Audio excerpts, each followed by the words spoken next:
Você não sobreviveria 24 horas na Idade Média. Na Idade Média, a água era vista como uma bênção de Deus, mas ao mesmo tempo, um perigo constante. Imagine que para ter acesso à água, era preciso subir um monte de escadas para chegar em um reservatório. Os alimentos também eram contaminados por ratos e mosca. Não falava de higiene, então você estaria sujeito a doenças mortais. E os tratamentos da época eram tão ruins que você morreria antes de ser curado. Em suma, para saber como seria se transportar para a Idade Média, continue assistindo este vídeo. A Idade Média era um período histórico que abrangeu a Europa entre o século V e o XV. No entanto, é fundamental ressaltar que essa época marcou o início da modernidade em outras partes do mundo, como na América, África e Ásia.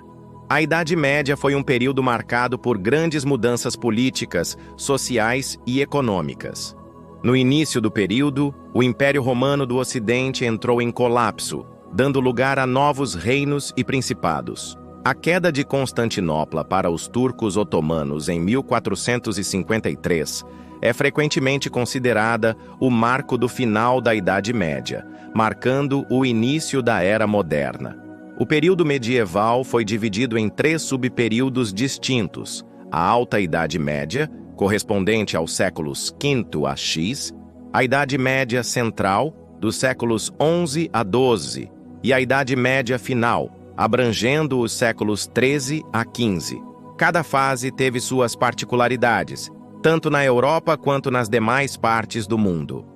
Durante a Alta Idade Média, a Europa Ocidental experimentou uma grande agitação política e social. A invasão de povos germânicos levou ao declínio do Império Romano. A cultura romana clássica foi esquecida, e os costumes e línguas bárbaras dominaram a região. A Igreja Católica, contudo, se fortaleceu e se tornou uma instituição central da vida medieval. Monásticos, como São Bento, fundaram ordens religiosas dedicadas à oração e à cópia de manuscritos, preservando o conhecimento antigo. A sociedade se estruturava em torno da monarquia teocrática, com o rei subordinado ao Papa. A Idade Média Central viu o surgimento do feudalismo, um sistema socioeconômico baseado em relações de obrigação pessoal. Vassalos recebiam terras, feudos, em troca de lealdade e serviços militares. A sociedade era estratificada com a nobreza, o clero e o campesinato. As cidades cresciam, o comércio se intensificava e a economia comercial capitalista começava a emergir. Grandes figuras como Santo Tomás de Aquino contribuíram para a filosofia e teologia da época.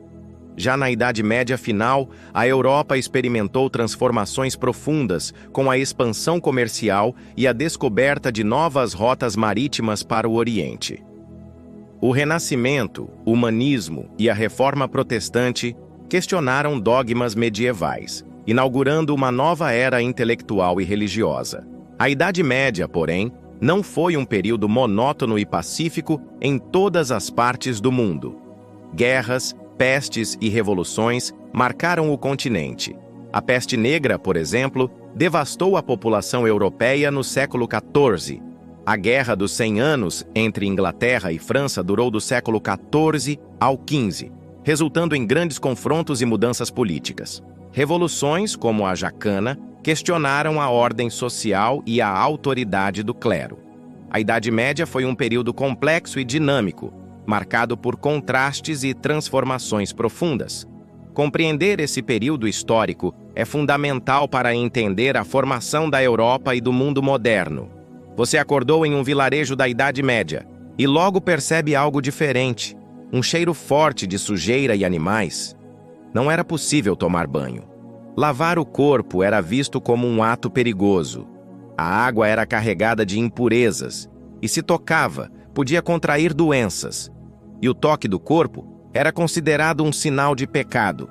A luxúria era vista como um ato hediondo e quem o praticava corria o risco de ser condenado por Deus. Nos vilarejos, as casas eram pequenas, escuras e cheias de baratas e ratos.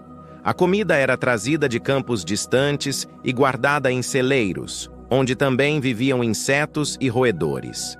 O pão era o principal alimento e os pobres comiam frutas maduras e verduras que traziam muitas vezes doenças. A fome era um problema recorrente e as pessoas passavam fome por longos períodos. Os moradores do vilarejo não usavam sabonete. O banho era um luxo. Para se proteger de pragas e insetos, usavam óleos e perfumes fortes. As mulheres davam à luz sozinhas, pois os médicos não se dedicavam à obstetrícia.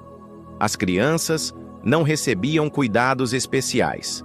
Deitavam no chão, rodeadas de animais. Não havia berços ou carrinhos. A infância era curta e dura. Muitas crianças morriam antes dos 5 anos. Não havia saneamento básico. Os rios serviam para beber, lavar a roupa e como desecho. As pessoas não entendiam a relação entre a sujeira e as doenças. No vilarejo, não havia leis. As pessoas viviam aceitando o sofrimento e a pobreza. A vida era dura e os prazeres eram simples. Mas a solidão não existia. A comunidade era forte e os laços de parentesco uniam as famílias. As doenças eram vistas como castigos divinos. A igreja era a única referência. Os monges cuidavam dos enfermos e rezavam para expulsar os demônios. Não havia remédio para as doenças. Acreditava-se que a água do local era sagrada e curava doenças. No entanto, a água muitas vezes estava contaminada. No vilarejo não havia escola. Somente os monges sabiam ler e escrever. O analfabetismo era total. A educação era feita em casa, pela família. O dia começava com o amanhecer e terminava com o anoitecer. O trabalho era árduo, mas recompensador. A vida era